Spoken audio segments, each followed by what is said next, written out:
आइए हम प्रार्थना करें।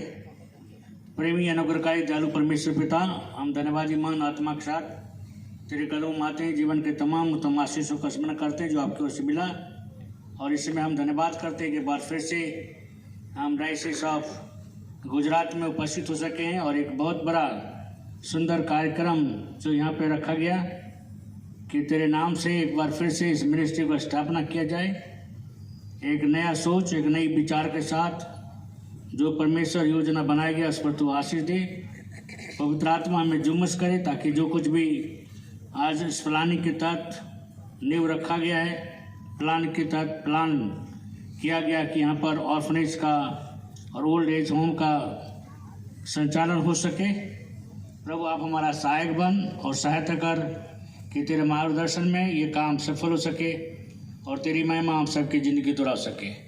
बिशप साहब को, पूरे कमेटी को, पूरे हमारे जो IPM की कमेटी है और जो Gujarat Christian service agency committee है और जितने भी अदर लोग हैं उन सब के साथ वो सहायक बन और हर एक दूसरे को सपोर्ट करने के लिए, एक दूसरे का सहायता करने के लिए सहायता कर। धन्यवाद है तुम्हारे प्रिय भाई जोश के लिए कि वो आज YMCA की मिनिस्ट्री के द्वारा से डायसिस ऑफ गुजरात को सपोर्ट करते हैं और यहाँ उपस्थित हैं।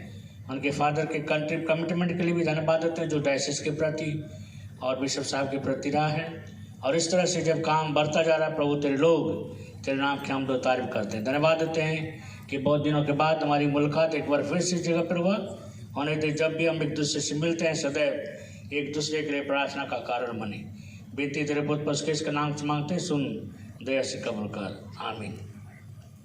कृष्ण में प्रियो, ये हमारे लिए बड़े आनंद का अवसर है कि कोरोना रूपी बीमारी के बाद हम लोग एक बार फिर से यहाँ पर उपस्थित हुए हैं। मुझे याद है कि 2020 के जनवरी महीना में जब यूथ कन्वेंशन हो रहा था तब मेरा अहमदाबाद में आगमन मात्र 45 मिनट्स के लिए था और हमारे यूथ ने बहुत अच्छी तरह से कार्यक्रम किया और बिशप डायसिस ऑफ गुजरात ने बहुत अच्छी सपोर्ट किया और डायसिस ऑफ गुजरात का हमेशा एक अभिन्न कंट्रीब्यूशन, एक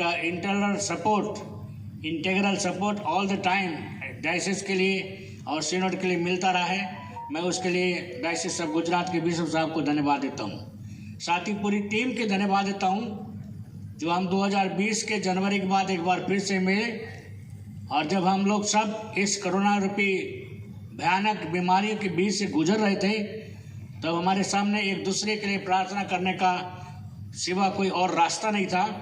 एक दूसरे से हाल चाल पूछते थे, एक दूसरे के बारे में सोचते थे अब क्या होगा और कैसा होगा।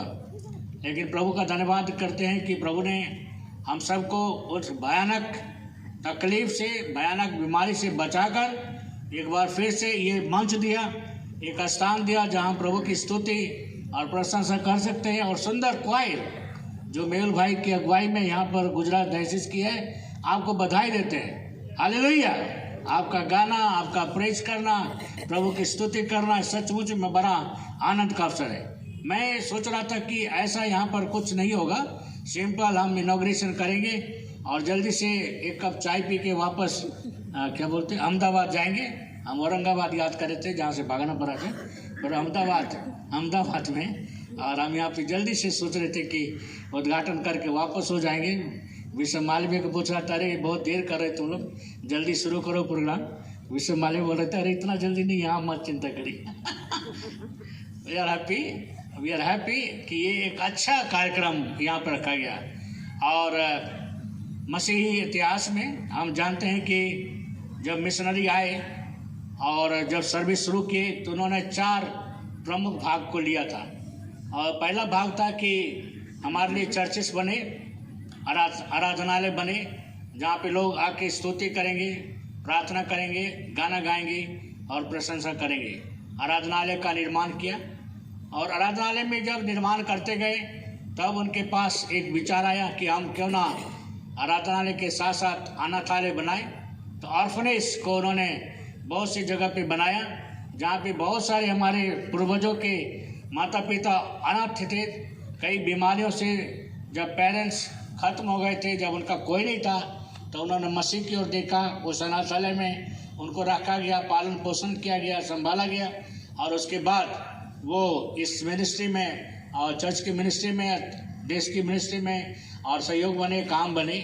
और उसके बाद ही मिशनरियों ने आगे बढ़ते हुए उन्होंने कहा कि हमने तो आराधनालय बनाया है, अनाथालय बनाया है, और आराधना में वर्शिप करने के लिए जिसको बाइबल पढ़ना है, जिसे गीत गाना है, उसको ज़रूरत है कि वो स्कूल में उसका पढ़ाई हो। इसलिए उन्होंने विद्यालय का स्थापना किया, आराधनालय बनाया, अनाथालय बनाया और फिर विद्यालय बनाया। और जब विद्यालय बनाया जहाँ पे हम स्कूल का स्थापना हुई, बहुत सारे लोग वहाँ गए, हमारे फोर फादर्स के नाम से बहुत सारे स्कूल कॉलेज का नाम जाना जाता है, जहाँ कहते हैं कि ये स्कूल हमें गर्व है कि 200 साल पुराना है। कई लोग गर्व करते हैं हमें 150 साल पुराना है, और कई लोग गर्व करते हैं 130 साल पुराना है। तो स्कूल बनाए, और स्कूल बनाने के बाद उसमें पढ़े लिखे बढ़े। फिर मिशनरी ने और भी एक बात सोचा कि आराधनालय तो बन गए, अनाथालय भी बन गए, विद्यालय भी बन गए, अब इनको जरूरत है अच्छी चिकित्सा देने का। तो इन्होंने चिकित्सालय बनाया, जिसको बोलते हैं अस्पताल। ढेर सारे अस्पताल को बनाया, लेकिन अस्पताल बनाने